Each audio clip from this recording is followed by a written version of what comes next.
Bom, tudo bem? A graça e a paz do Senhor. Eu sou o pastor Giovanni, estamos na nossa série de vídeos estudando o livro de Atos. Hoje, Atos capítulo 18, nós temos alguns versículos aqui para lermos, explicarmos e aplicarmos no nosso coração. Sempre lembrando que a palavra de Deus é inerrante, é infalível e é toda suficiente.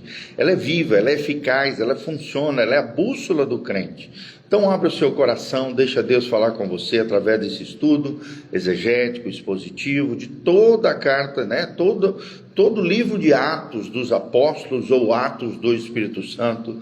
Atos 18:1, o texto da Bíblia Sagrada diz o seguinte: depois disso, deixando Paulo e Atenas, partiu para Corinto, e lá encontrou certo judeu chamado Áquila, natural do Ponto, recentemente chegado da Itália com Priscila, sua mulher, em vista de ter Cláudio decretado que todos os judeus se retirassem de Roma.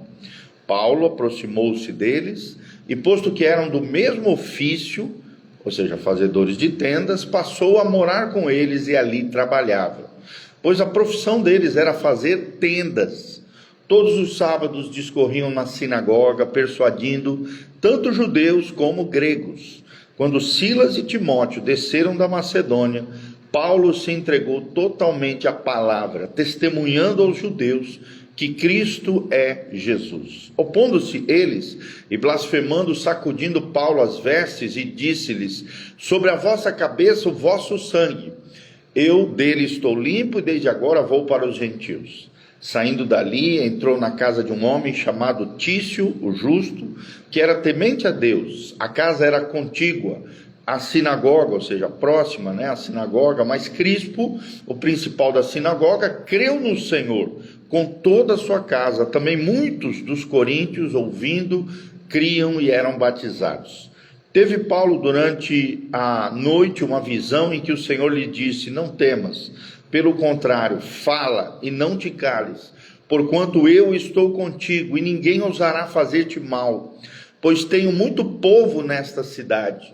E ali permaneceu 1 ano e 6 meses, ensinando entre eles a palavra de Deus. Quando, porém, Galho era procônsul de Acaia, levantaram-se alguns judeus concordantemente contra Paulo e o levaram ao tribunal, dizendo: este persuade os homens a adorar a Deus por modo contrário à lei. Ia Paulo falar quando Galho declarou aos judeus: se fosse com efeito alguma injustiça ou crime da maior gravidade, ó judeus, de razão seria atender-vos. Mas se é uma questão de palavra, de nomes e da vossa lei, tratai disso vós mesmos. Eu não quero ser juiz dessas coisas. E os expulsou do tribunal. Então todos agarraram Sóstenes, o principal da sinagoga, e o espancavam diante do tribunal. E Galho, todavia, não se incomodava com estas coisas. Mas Paulo, havendo permanecido ali ainda muitos dias, por fim, despedindo-se dos irmãos, navegou para a Síria, levando em sua companhia Príscila e Áquila, depois de ter raspado a cabeça, em Cencreia, porque tomara voto. Chegados a Éfeso, deixou-os ali. Ele, porém, entrando na sinagoga, pregava aos judeus, rogando-lhe eles que permanecessem ali mais algum tempo, e não acedeu. Mas despedindo-se disse: se Deus quiser, voltarei para vós outros. E embarcando partiu de Éfeso. Chegando a Cesareia, desembarcou, subindo a Jerusalém, e tendo saudado a igreja, desceu para Antioquia. Havendo passado ali algum tempo, saiu e, atravessando sucessivamente a região da Galácia e Frígia, confirmando todos os discípulos. Nesse meio tempo chegou a Éfeso um judeu natural de Alexandria chamado Apolo, um homem eloquente e poderoso nas escrituras. Era ele instruído no caminho do Senhor, e sendo fervoroso no espírito, falava e ensinava com precisão a respeito de Jesus, conhecendo apenas o batismo de João. Ele, pois, começou a falar ousadamente na sinagoga. Ouvindo-o, porém, Príscila e Áquila tomaram-no consigo e com mais exatidão lhe expuseram o caminho de Deus. Querendo ele percorrer a Acaia, animaram-lhe os irmãos e escreveram aos discípulos para o receberem. Tendo chegado, auxiliou muito aqueles que mediante a graça haviam crido, porque com grande poder convencia publicamente os judeus, provando por meio das Escrituras que Cristo é Jesus. Que Cristo é Jesus. Amém? Então, um grande abraço para você que está me ouvindo, o Anderson Cleito, que está aqui online conosco, e os demais irmãos que vão adentrar nessa live. Lemos hoje, acabamos de ler, os 28 versículos de Atos, capítulo 18, de 1 ao 28, tá bom? Que lições nós podemos aprender aqui do texto sagrado? O título aqui é O Evangelho que Triunfa na Cidade do Pecado. O Evangelho que triunfa na cidade do pecado. Quando Deus transforma crises em plataformas missionárias. Fica muito claro aqui. Deus transformando crises em plataformas missionárias. É interessante, né? São as duas temáticas que nós podemos observar aqui.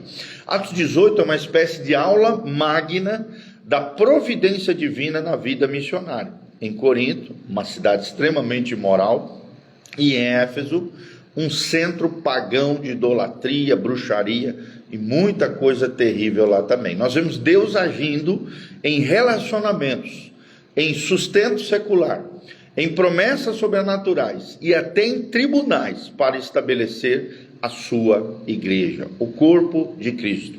Onde o pecado abunda, a graça superabunda. Vou repetir, onde o pecado abunda, a graça superabunda.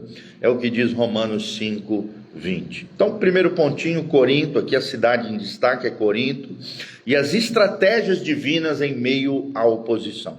Quais são as estratégias divinas em meio à oposição? Primeiro vemos a providência nas amizades. Do versículo 1 ao 3, Paulo encontra aqui Áquila e Priscila, judeus expulsos de Roma pelo imperador Cláudio, mas eles começam a trabalhar em conjunto com Paulo. Eles eram fabricantes de tendas. É interessante que nós aprendemos aqui que Deus usa empregos seculares para sustentar a obra missionária. Vou repetir, Deus usa empregos seculares para sustentar a obra missionária. Priscila e Áquila tornaram-se colunas da igreja. Você pode ler também lá em Romanos 16, de 3 a 4. Ou seja, relacionamentos piedosos são estratégicos. A Bíblia, o reino de Deus é feito de amigos, é feito de relacionamentos, é feito de pontes que nós construímos no Senhor. Depois vemos uma pregação incansável. Do versículo 4 ao 6, Paulo discutia aqui todos os sábados na sinagoga. Vemos uma rejeição judaica aqui. E aí, no versículo 6, diz: seu sangue seja sobre vossas cabeças, né? Por causa dessa discussão, dessa confusão, dessa rejeição judaica, foi isso que os apóstolos falaram, que o seu sangue seja sobre as vossas cabeças. Então, percebemos aqui que a fidelidade não garante a aceitação, muitas vezes, das pessoas do evangelho que está sendo pregado. Quando rejeitamos, devemos seguir adiante. Quando rejeitados, quando somos rejeitados por causa da palavra que pregamos, devemos seguir adiante e não desistir do propósito, da missão, do chamado que Deus tem para cada um de nós. Logo em seguida, vemos conversões estratégicas, do versículo 7 ao 8. Crispo era um líder da sinagoga e creu no Senhor. E no versículo 8 também, no final, diz que muitos coríntios creram e foram batizados. Aprendemos duas lições aqui preciosas. Primeiro, a conversão de líderes impacta todas as comunidades. Segundo, Deus sempre preserva um remanescente fiel.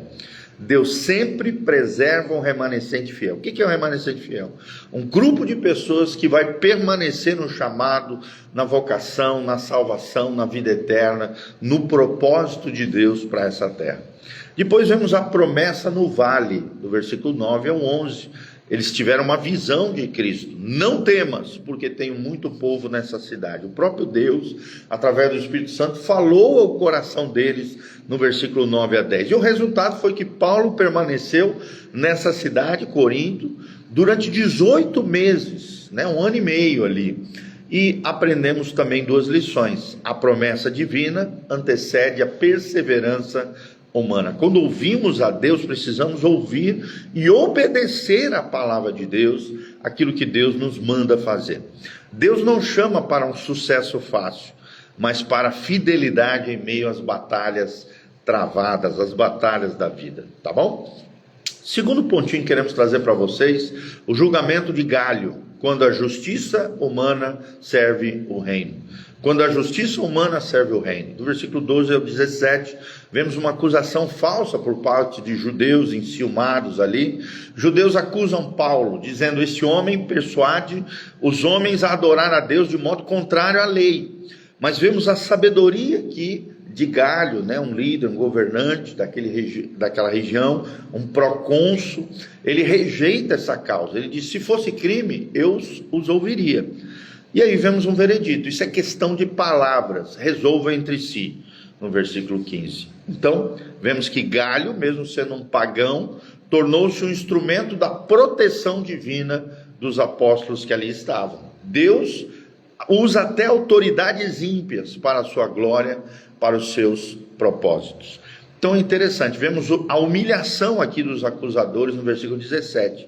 Uma multidão espanca Sóstenes, o novo líder da sinagoga. E a ironia divina é que quem armou a cilada caiu nela. É o que acontece. O teu inimigo, quando cava uma cova contra você, quem cai nessa cova é ele mesmo. Aí vemos o terceiro pontinho, Antioquia e Éfeso. Um discipulado que multiplica, a partir do versículo 18 até o final, até o versículo 28. Vemos uma partida estratégica aqui. Paulo viajando, já agora, com seus companheiros de viagem, Priscila e Áquila. Ele raspou a cabeça em Cencreia, diz aqui no versículo 18. Fez um voto de Nazireu, provavelmente, é o que deixa entender, que é onde era raspada a cabeça, o cabelo oferecido como holocausto diante do Senhor, numa espécie de voto de consagração, jejum, oração e dedicação ao Senhor. E aí vemos o breve ministério de Paulo em Éfeso, né? Ele prometeu voltar, se Deus quisesse, no versículo 21. E é interessante que aprendemos aqui que missões exigem flexibilidade sem perder o foco. E o foco é Jesus, o foco é a salvação das almas. Vemos aí surgir no versículo 24, Apolo, o pregador que precisava de ajustes da parte do Senhor. Qual era o perfil de Apolo? Ele era um judeu eloquente, poderoso nas escrituras e fervoroso no espírito. Vou repetir: um judeu eloquente, falava bem, poderoso nas escrituras, extremamente bíblico, escriturístico, e era fervoroso no espírito. Era um homem voraz, né? Era um homem eloquente. Qual era a limitação? Ele conhecia apenas o batismo de João, que era o batismo nas águas, né, como a gente chama hoje. E aí vemos uma intervenção aqui de Priscila e Áquila, que viram muito potencial nesse jovem pregador e explanaram então para ele o caminho de Deus com maior exatidão, até porque eles tinham uma bagagem maior caminhando ao lado do apóstolo Paulo. É interessante que vemos aqui, Apolo era fervoroso, mas era incompleto. Precisamos, eu e você, de mentores espirituais, de mentores humildes, né? De pessoas que realmente venham acrescentar na nossa vida. Vemos aqui a necessidade de discipulado, mentoria, de alguém mais maduro, mais velho, mais capacitado de caminhar ao nosso lado, a fim de que possamos amadurecer em alguns aspectos da nossa vida e crescermos na graça e no conhecimento de Deus. Depois vemos Priscila e Áquila, corrigindo em particular ali, sem humilhar, pelo contrário, discipulando. E aprendemos aqui que discipulado é acolher e ajustar. Discipular é responsabilizar pessoas. Discipulado é acolher e ajustar a vida de outras pessoas que caminham do nosso lado, tá bom? E do 27 ao 28 vemos o fruto multiplicado. Apolo, já em Corinto ali, contribuiu muito para aqueles que creram, foi muito usado por Deus poderosamente, e vemos um método aqui, né? Ele refutava publicamente os judeus, provando que Jesus é o Cristo, ou seja, era um apologeta, né? Um homem extraordinário que defendia a fé cristã e que ensinava muitos acerca do Cristo ressurreto. Algumas lições que aprendemos aqui é que Deus usa vasos lapidados com maior eficácia. Vou repetir, Deus usa vasos lapidados com maior eficácia. E a outra lição preciosa é que o discipulado transforma potencial em potência. Essa aqui é poderosa. O discipulado transforma potencial em potência para o reino de Deus. Então, quais são as lições para nós concluirmos aqui? Quais são as lições e aplicação prática para a igreja hoje? Primeiro, Deus sustenta os seus servos de formas criativas. O ofício de Paulo acabou financiando a sua missão. Seu trabalho secular era também um ministério para a glória de Deus. Segunda lição que aprendemos: as promessas de Deus são o alicerce da perseverança. Ele diz, a visão, tenho muito povo nessa cidade, diz o Senhor. E manteve ali Paulo em Corinto, ou seja, sua obediência gerou um grande avivamento nessa cidade. A obediência de Paulo gerou um grande avivamento naquela cidade. As promessas de Deus são o alicerce da perseverança. Terceira lição, terceira prática aqui para a igreja hoje: discipulado requer humildade e coragem. Humildade e coragem. Apolo aceitou a correção, Príscila e Áquila ousaram ensinar. Sem isso não há crescimento, multiplicação e maturidade, tá bom? Discipulado requer humildade e coragem. E quarto, a soberania divina rege até a política. A soberania divina rege até os governos humanos, a política. Galho, sem saber, protegeu o evangelho. Deus governa sobre reis e sobre governantes, e através também de tribunais. Nós precisamos entender que Deus está acima de qualquer governo humano. Deus, a soberania divina rege até os governos e a política humana, tá bom? Então, Atos 18 nos desafia aqui com as seguintes questões. Será que você usa o seu trabalho secular como uma plataforma missionária? Será que você evangeliza, conquista almas através do seu trabalho, da sua produção de riquezas, do seu sustento, da sua provisão, através do seu trabalho? Ele é uma plataforma missionária? Segundo, diante das crises, você se agarra nas promessas de Deus ou cede o seu coração para o medo? Terceira perguntinha para você se autoavaliar. Você está disposto a mentorear um Apolo, alguém proeminente que tem potencial, ou ser mentoreado por alguém? Será que você está disposto a ser discipulado, cuidado, ou discipular e cuidar outras pessoas? Então lembre-se, a mesma palavra que sustentou Paulo em Corinto, dizendo não temas, eu estou contigo, ecoa para nós hoje. Então avance, mesmo numa cidade pecaminosa que talvez você viva, que você more, lembre-se, onde habitou o pecado, superabundou a graça de Deus. Avance mesmo na cidade mais pecaminosa, pois Deus já tem um povo lá para o reino de Deus através da sua vida. Amém? Quero mandar um abraço para Regina Ribeiro, Abel Lima, Lia Filon, Anderson Cleito, nossos amados irmãos estão aqui online conosco. Que Deus os abençoe em nome de Jesus. Quais são os 3 pontinhos? Só para a gente relembrar o título aqui: Deus transforma crises em plataformas missionárias, tá? Primeiro pontinho, de 1 a 11, Corinto, estratégias divinas em meio à oposição. Segundo pontinho, o julgamento de Galho, quando a justiça humana serve o reino de Deus, de 12 a 17. E o terceiro pontinho, Antioquia, Éfeso, é a cidade em destaque, discipulado que multiplica. Nós aprendemos aqui a importância do discipulado para nós, tá bom? Que Deus abençoe você. Não esquece de dar um joinha, apertar no sininho, compartilhar esse vídeo com outras pessoas através do aviãozinho aqui. Compartilhe no seu store, no seu WhatsApp, Facebook, YouTube, Spotify, seja onde for. Nós estamos sempre nessas 4 plataformas: YouTube, Instagram, Facebook e Spotify. Então pegue esse nosso material, compartilhe com seus amigos, compartilhe com outras pessoas. Não esqueça de deixar os seus comentários aqui embaixo, aqui nos comentários, de onde você está nos assistindo, qual cidade. Se você assistiu esse vídeo completo, coloca hashtag eu assisti o devocional.